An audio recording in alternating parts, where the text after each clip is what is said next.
కొన్నాళ్ల క్రితం నేను హైదరాబాద్ రైల్వే స్టేషన్ లో ట్రైన్ కోసం ఎదురు చూస్తూ ఉన్నాను. ఇంతలో ఫోన్ మాట్లాడుతూ పక్కకు చూశాను. అక్కడ విజయనగరం సంస్థానం చివరి మహారాజు మాజీ కేంద్ర మంత్రి అశోక గజపతిరాజు సామాన్యుడిలా ఓ సిమెంట్ దిమ్మపై కూర్చున్నారు. పక్కన మనవడు కూడా ఉన్నారు. ఆయన స్థాయికి ఇలా అతి సామాన్యంగా వెళ్లాల్సిన అవసరం లేదు.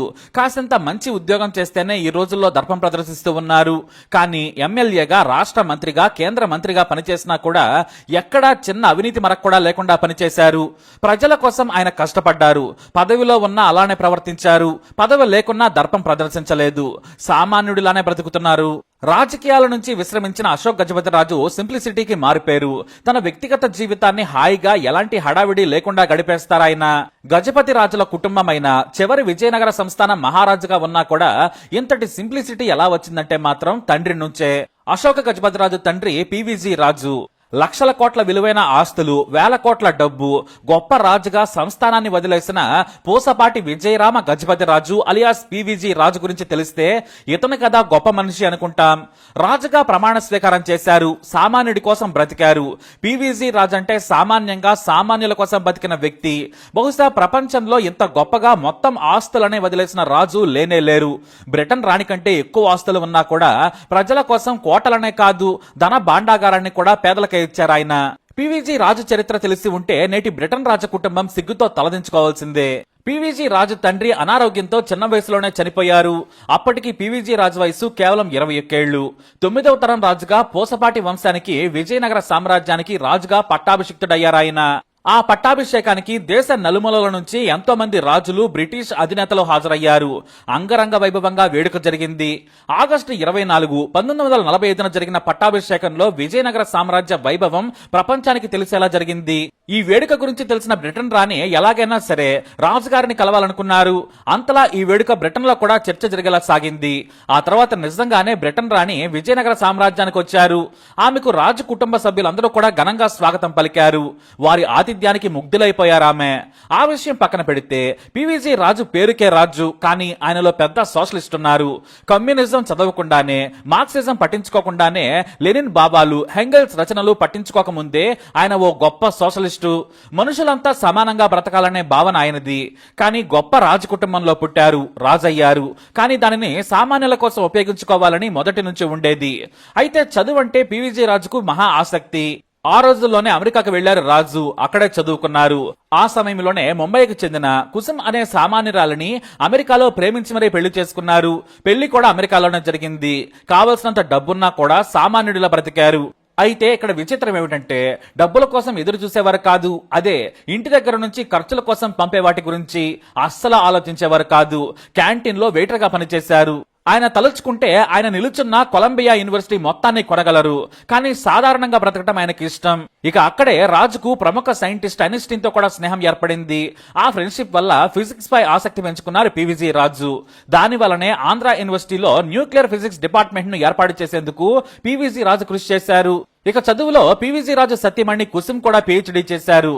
ఎన్నో పరిశోధనా పత్రాలను అంతర్జాతీయ మ్యాగజైన్స్ లో కూడా ప్రచురించారు. అమెరికాలో అతి సాధారణంగా హోటల్స్ లో పనిచేస్తూ చదువుకున్నారు పివిజి రాజు దంపతులు.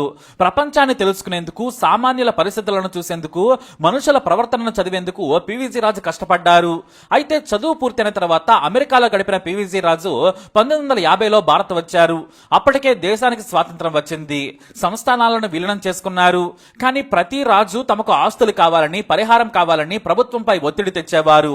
కానీ పివిజి రాజు మాత్రం దానకర్ణుడు అనిపించుకున్నారు. ఒకటి కాదు, రెండు కాదు, తాను ఉంటున్న విజయనగర కోటతో పాటు మొత్తం చుట్టుపక్కల ఉన్న భూములన్నింటినీ కూడా ప్రభుత్వానికి దానం చేసేశారు. విజయనగరం భూములు ఇటు మచిలీపట్నం నుంచి అటు ఒడిశా వరకు విస్తరించి ఉన్నాయి. చదివే దేశాన్ని మారుస్తుందని అమెరికాలో తెలుసుకున్న ఆయన విద్యా సంస్థలకు తన భూములను ఇస్తున్నట్లు ముందే చెప్పారు. అంతెందుకు, సైనిక్ స్కూల్ పెడతానని కేంద్రం చెబితే ఏకంగా 260 ఎకరాల భూమిని, తన విలాసవంతమైన కోటను కూడా ప్రభుత్వానికి విరాళంగా ఇచ్చారు. తన దగ్గర ఉన్న 120 కోట్ల రూపాయలను మానస ట్రస్ట్ బ్యాంక్ అకౌంట్ లో వేసి పేదలకు సాయంగా ఉండాలని వీలునామా రాశారు. ఆ రోజుల్లో పిల్లల చదువు కోసం ఎంతో తప్పించేవారు ఆయన. పేద పిల్లలు మధ్యాహ్న భోజనం కోసం ఇబ్బంది పడుతున్నారని, అర్ధాకలితో చదువుకుంటున్నారని సొంత ఖర్చులతో భోజనశాల ఏర్పాటు చేశారు. శ్రీకాకుళం జిల్లాలోని 370 ఎకరాల భూమిని సింహాచలం ఆలయానికి ఉచితంగా విరాళం ఇచ్చారు. అలాగే దాని మీద వచ్చే ఆదాయాన్ని చదువుకు ఉపయోగించాలని చెప్పారు. ప్రజాస్వామ్యం ఏర్పడిన తర్వాత తనకు తానుగా అందరికంటే ముందుగా సామాన్యుడిలా మారారు విజయనగరం రాజు. అంత గొప్ప ఆగర్భ శ్రీమంతుడు హేమీలున్న అంటే జయప్రకాష్ నారాయణ సోషలిస్ట్ పార్టీలో చేరారు పీవీజీ. జేబీ కృపలాని, అశోక్ మెహతా, రామ్ మనోహర్ లోహియా లాంటి వారితో ప్రజల కోసం నీతిగా పనిచేయాలని చేరారు. అంతెందుకు, ప్రముఖ సోషలిస్టు అశోక్ మెహతా బావాలు ప్రజల కోసం ఆయన పడే తపన చూసి తన చిన్న కొడుకు అశోక్ ను చేర్చి అశోక్ గజపతిరాజుగా పెట్టారు ఆయన. సోషలిస్టు పార్టీలో సామాన్య కార్యకర్తగా పార్టీ ఆఫీసులో నేలపై పడుకునేవారు. అంతలా పార్టీ కోసం కష్టపడ్డారు. అయితే ఆ తర్వాత పార్టీలో విభేదాలు రావడంతో స్వతంత్ర అభ్యర్థిగా నిలబడి ఎంపీగా గెలిచారు. ఆ తర్వాత ప్రధాని నెహ్రూ స్వయంగా పిలిచి బ్రతిమలాడారు. మీ సోషలిస్టు భావాలతోనే పనిచేయండి, కాంగ్రెస్ లో చేరితే దేశానికి కూడా సేవ చేసిన వారవుతారు, మీకు మేము తోడుగా ఉంటాం, మాకు మీరు తోడుగా ఉండాలని చెప్పడంతో కాంగ్రెస్ లో చేరారు. అది కూడా ఎంపీ సీటుకు రాజీనామా చేసి ఏపీ అసెంబ్లీకి ఉప ఎన్నిక ద్వారా ఎన్నికయ్యారు. సంజీవయ్య ప్రభుత్వంలో మంత్రిగా చేశారు.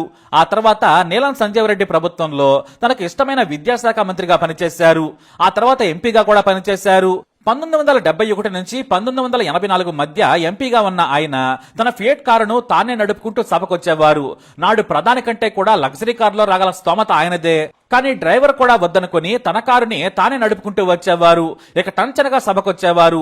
ప్రతిరోజు సభకొచ్చి చర్చల్లో పాల్గొనేవారు పీవీజీ రాజు.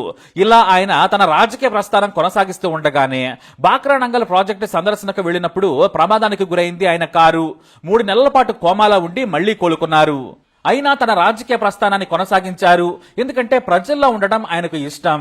పీవీజీ కోరిక ఎప్పుడూ ఒకటే, పిల్లలకు విద్య అందాలి, అది కూడా నాణ్యమైన విద్య. అందుకోసం టీచర్లకు నైపుణ్యత ఉండాలని ట్రైనింగ్ స్కూల్స్ ఏర్పాటు చేశారు. ప్రైవేట్ స్కూల్స్ కు ప్రభుత్వం గ్రాంట్ ఇస్తే మరింత మందికి విద్య అందుతుందని ఎయిడెడ్ స్కూల్స్, కాలేజీలను ప్రోత్సహించిన మొదటి నాయకుడు. దేవాలయాలకు, బడులకు, కాలేజీలకు వేలాది ఎకరాలను ఉచితంగా ఇచ్చారు. అంతేకాదు, నాడు విపరీతంగా కుల వివక్ష ఉండేది. వాటిని ఆయన అస్సలు సహించేవారు కాదు. దళిత నేతలతో కలిసి భోజనం చేసేవారు. ప్రజలకు, ఇతర అగ్రవర్ణాల వారికి గొప్ప సందేశం ఇచ్చారు ఆయన. ఎన్నో ఆస్తులను వదిలేశారు. ఐచ్ఛిక సుఖాల మీద పీవీజీకి నమ్మకం లేదు. తన శేష జీవితాన్ని ఆశ్రమంలో అప్పన్న దగ్గర గడిపారు. సింహాచలంలో గోశాలలో దేవుడిని తలుచుకుంటూ హాయిగా 1995 నవంబర్ 14న కన్నుమూశారు. పీవీజీకి 2 భార్యలు. మొదటి భార్య కుసుమ్, రెండో భార్య మాధురి. మొదటి భార్య కొడుకులు ఆనంద గజపతిరాజు, అశోక గజపతిరాజు, కూతురు సునీతి. రెండవ భార్య కూడా 2 పిల్లలున్నారు. ఇక పీవీజీ పెద్ద కొడుకు ఆనంద గజపతిరాజు కాంగ్రెస్ పార్టీ నాయకుడిగా ఉన్న విషయం పాతతరం నాయకులకు తెలిసిందే. కానీ రెండవ కుమారుడైన అశోక్ గజపతిరాజు టీడీపీలో చేరారు. తండ్రి ఆశయాలకు అనుగుణంగా పనిచేశారు. ప్రజల కోసం కష్టపడి సామాన్యంగా జీవితాన్ని గడుపుతున్నారు. ఇప్పుడు అశోక్ గజపతిరాజు వారసత్వాన్ని కుమార్తె అదితి గజపతిరాజు కొనసాగిస్తున్నారు. విజయనగరం నుంచి అసెంబ్లీకి ఎన్నికయ్యారు. ఆమె కూడా తండ్రి తాతలు చూపించిన బాటలోనే ముందుకు సాగుతున్నారు. అయితే చదివే పీవీజీని మార్చిందంటారు. పీవీజీతో గడిపిన వారు, ఆయన దగ్గరగా చూసిన వారు.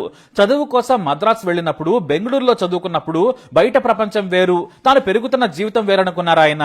తాను ఆకాశంలో స్వర్గ సుఖాలను అనుభవించే జీవితంలో ఉండి సామాన్యుడి గురించి ఆలోచించేవారు. ప్రపంచ సాహిత్యాన్ని చదివిన ఆయన తన జీవిత ఫిలాసఫీని మార్చుకున్నారు. ఇక కొలంబియా యూనివర్సిటీలో చదువు, జీవితం ఇంకా పూర్తిగా ఆయన్ని మార్చేశాయని చెప్పొచ్చు.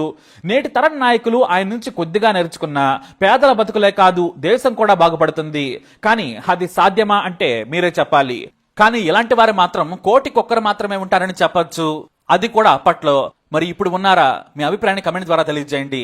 ఈ వీడియోని తప్పకుండా లైక్ చేయండి, షేర్ చేయండి, మా ఛానల్ని సబ్స్క్రైబ్ చేసుకోండి.